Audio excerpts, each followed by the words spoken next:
Terence Stamp, 60s British film legend and star of Superman, dies at 87. Terence Stamp, the British heartthrob whose performance as the arch-villain in early Superman films and as the title role in Billy Budd won critical praise, died on Sunday. He was 87. A representative for Stamp confirmed his death to NPR, but did not specify the cause.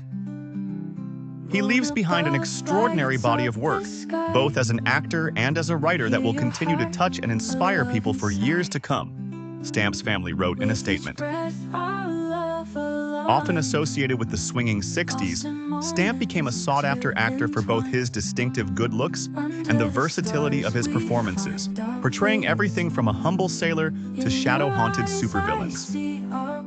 The Guardian dubbed him the master of the brooding silence, yet he resisted ever being typecast by taking creative risks and leaning into his range. He played a road-tripping transgender woman in The Adventures of Priscilla, Queen of the Desert.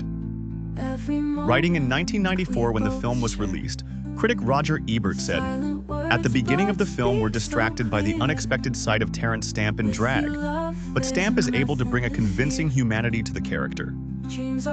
Stamp once said about playing the drag queen, "I was incredibly frightened about it. It's not anything I have ever done.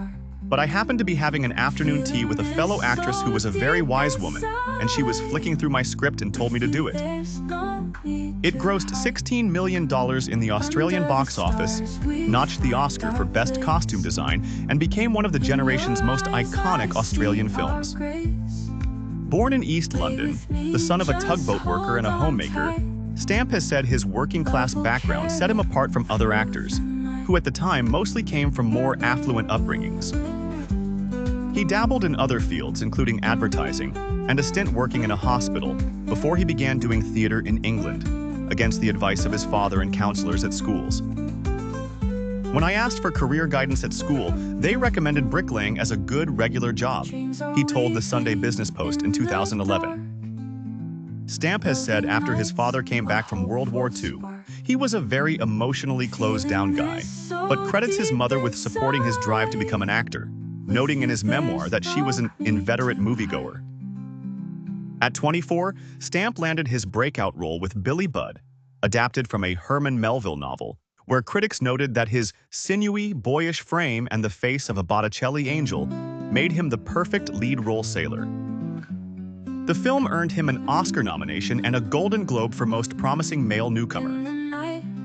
Though he had a stretch of success in the 1960s, he moved to an ashram in India in 1969 and became a swami after a romantic breakup. Stamp, however, said the real reason he moved was that he was having trouble landing work as an actor. "I was 32 in my prime, but producers were looking for a young Terence Stamp. It was deeply humiliating," he said in the Irish publication The Business Post. That all changed, he later wrote in his memoir, when he received a telegram to a hotel in India that asked him to return to London to be in the Superman movies. "You have scenes with Marlon Brando," the telegram read. His career spanned more than 60 films, both blockbusters and art house, but perhaps his most widely known performance was portraying General Zod, the alien villain, in early Superman films.